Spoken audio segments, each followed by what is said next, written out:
हिंद महासागर में चीन की बढ़ती सक्रियता से दुनिया के कई देश चिंतित हैं। जानकारों का मानना है कि ब्लू इकोनॉमी के लिए समुद्री मार्गों में स्वतंत्र परिवहन में बाधा दुनिया के लिए एक नई मुसीबत खड़ा कर सकती है। इस बीच अमेरिकी सांसद यंग किम ने खुलासा किया है कि चीन एक बार फिर हिंद महासागर में घुसपैठ की कोशिश कर रहा है और समुद्री मार्गों के अधिकारों में बाधा डाल रहा है। अगर ऐसा होता है तो सबसे बड़ा खतरा भारत के लिए है। ऐसे में हम इस वीडियो में समझने की कोशिश करेंगे कि भारत और दुनिया के लिए हिंद महासागर सामरिक रूप से महत्वपूर्ण क्यों है और चीन इस पर कब्जा क्यों करना चाहता है। साथ ही ये भी जानेंगे कि चीन की इस चाल को काटने के लिए भारत दुनिया के देशों के साथ क्या रास्ता अपना रहा है।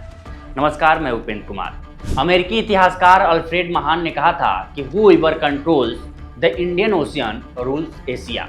This ocean will be the key to the most important of the 7 seas in the 21st century. The destiny of the world will be determined by who is most powerful at sea.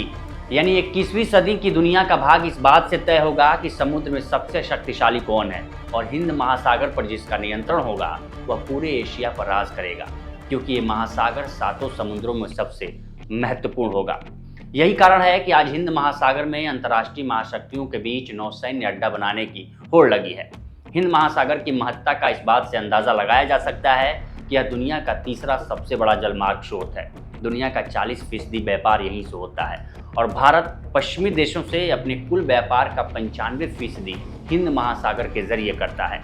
साथ ही दुनिया का करीब 90% कच्चे तेल का व्यापार हिंद महासागर के मार्ग से ही होता है। यानी हिंद महासागर पर दुनिया भर की नजर है, क्योंकि चीन की विस्तारवादी नीति अब भूखंडों के साथ साथ समुद्रों तक पहुंच गई है। दक्षिणी चीन सागर में चीन की मनमानी से दक्षिण पूर्व एशियाई देश Vietnam, Indonesia, Malaysia, Brunei, Philippines और ताइवान परेशान है।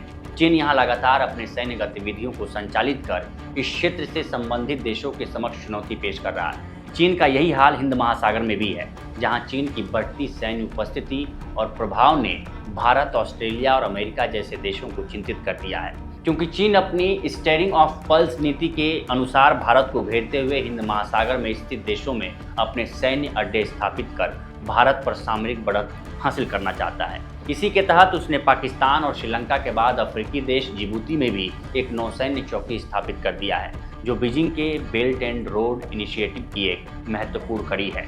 चीन भारत को चारों ओर से घेरने की कोशिश में है। अगर आप मैप पर देखेंगे तो हिंद महासागर का फैलाव उत्तर में भारतीय उपमहाद्वीप से पश्चिम में अफ्रीका तक और पूर्व में चीन ऑस्ट्रेलिया से लेकर दक्षिण में दक्षिणी ध्रुवीय महासागर तक है। इसी को ध्यान में रखते हुए चीन ने पाकिस्तान के बलोचिस्तान में ग्वादर बंदरगाह, श्रीलंका में हम्बनटोटा और अफ्रीकी देश जिबूती में सैन्य अड्डा स्थापित कर रहा है, ताकि आवश्यकता पड़ने पर हिंद महासागर में स्थित परिवहन मार्गों को नियंत्रित किया जा सके और भारत की कच्चे तेल और ऊर्जा संबंधी सप्लाई लाइन को काटा जा सके।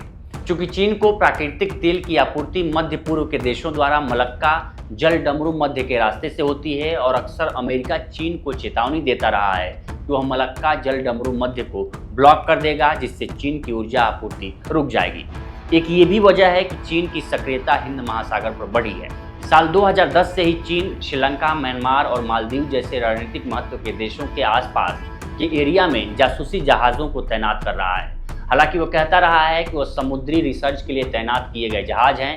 श्रीलंका के हम्बनटोटा बंदरगाह पर चीनी बैलिस्टिक मिसाइल और उपग्रह ट्रैकिंग और सर्वेक्षण जहाज युआन वांग 5 की उपस्थिति से भारत विशेष रूप से परेशान था। युआन वांग 5 के अलावा जियांग हांग होंग 3 को 2024 के शुरुआत में ही माले में डॉक किया गया था। जियांग यांग होंग 1 को मार्च 2024 की शुरुआत में बंगाल की खाड़ी में देखा गया था, जब भारत ने 2 परमाणु सक्षम बैलिस्टिक मिसाइलों का परीक्षण किया था। चीन की विस्तारवादी नीति पर विदेश मंत्री एस जयशंकर ने इस बात पर जोर दिया था कि भारत और चीन के बीच मतभेद सीमा विवाद से कहीं आगे जा चुके हैं और यह निर्विवादित रूप से हिंद महासागर क्षेत्र तक विस्तृत हो गए हैं। हालांकि भारत भी चीन की चाल को समझते हुए सागर यानी security and growth for all in the region के तहत आगे बढ़ रहा है। साथ ही इस रणनीति को मूर्त रूप देने के लिए सागरमाला परियोजना पर कार्य कर रहा है, ताकि भारत अपनी तटीय क्षेत्र को सुदृढ़ करके अपनी क्षमता में वृद्धि कर सके। इस तरह भारत न सिर्फ हिंद महासागर क्षेत्र में अपने हितों को साध सकेगा, बल्कि ब्लू इकोनॉमी के लक्ष्य को भी प्राप्त कर सकेगा।